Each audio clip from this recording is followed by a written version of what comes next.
चलिए सीधे रुख करेंगे अखिलेश यादव का, जो कि इस वक्त प्रेस कॉन्फ्रेंस कर रहे हैं। पिछड़े दलित अल्पसंख्यक व आदिवासियों पर अत्याचार और सबसे खराब व्यवहार किए जाने के लिए रिकॉर्ड बना।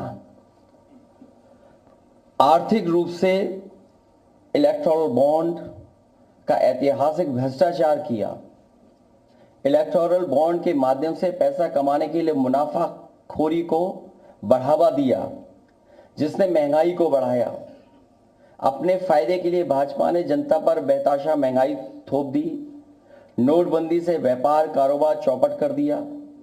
भ्रष्ट जीएसटी से छोटे दुकानदार तक को मंदी का शिकार बना दिया। किसानों की जमीन हड़पनी चाही, काले कानून लाने चाहे, खाद की बोरी की चोरी की, लाभकारी मूल्य नहीं दिया, 35 सालों की सबसे बड़ी बेरोजगारी में देश को धकेला, महंगाई से गरीब को और गरीब बना दिया, अमीरों के अरबों के लोन माफ किए लेकिन किसानों के ऋण के लिए आत्महत्या के लिए मजबूर किया, ब्याज की दरें घटाकर मध्यम वर्ग की बचत को बेकार कर दिया,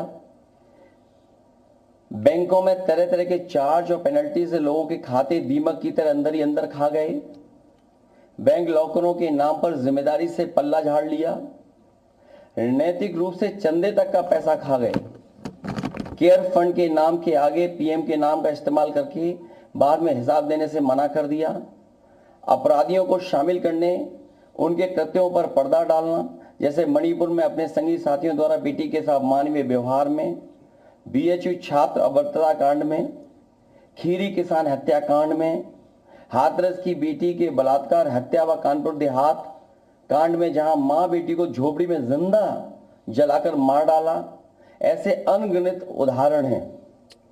शारीरिक रूप से देखें तो भाजपा लोगों के शरीर स्वास्थ्य से भी खिलवाड़ किया, उसके भी दोषी हैं। भाजपा ने बिना जांच परखे जानलेवा वैक्सीन लगवाई, कमीशन खाकर गलत दवाइयों को पास करके लोगों का जीवन खतरे में डाला। इसका सीधा असर जनता की सेहत पर पड़ेगा और आने वाली पीढ़ियों की तंदुरुस्ती पर भी। भाजपा पीढ़ियों पर प्रहार की दोषी भी है। मनोवैज्ञानिक रूप से लोगों के दिल और दिमाग में जानलेवा वैक्सीन लगवाने के बाद बीमार होने पर डर बैठा दिया। महिलाओं के अंदर असुरक्षा का भाव घर कर गया। युवा अनएम्प्लॉयमेंट या अंडर एम्प्लॉयमेंट से डिप्रेशन का शिकार हुआ। राजनीतिक रूप से चंडीगढ़ के मेयर चुनाव में कैमरे के सामने धांधली की, चुनी हुई सरकारें गिराई, खरीद फरोख्त का नकारात्मक सियासत को जायज ठहराया, पारिवारिक रूप से राजनीतिक फायदे के लिए परिवारों को लड़वा दिया, भाई के खिलाफ भाई को।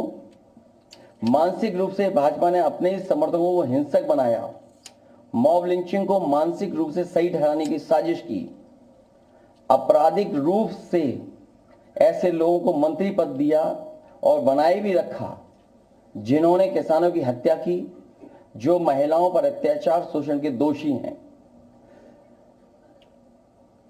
न्यायालय तक में अपने लोग पिछले दरवाजे से सेट किए, न्यायाधीशों से खुलकर एक विचारधारा विशेष के लिए बयान दिलवाए, न्यायाधीशों को राजनीतिक पदों पर लालच देकर कानून तक को अपनी भ्रष्ट सोच से मैला कर दिया। यही काम यूनिवर्सिटी, कॉलेज, स्कूलों में किया। नौकरशाही में लेटरल एंट्री के बहाने यही धांधली की। योजना आयोग खत्म किया। ED, CBI, IT, income tax को सरकार बनाने, बचाने और चलाने के लिए इस्तेमाल किया। झूठे आंकड़ों से देश और दुनिया को छला, जिससे अंतर्राष्ट्रीय स्तर पर भारत को विकासशील देशों की श्रेणी से बाहर करने की बात से देश की शर्मिंदगी झेलनी पड़ी। विदेशों में बैठे भारतीयों को अपमान झेलना पड़ा। दुनिया में डंका बजाने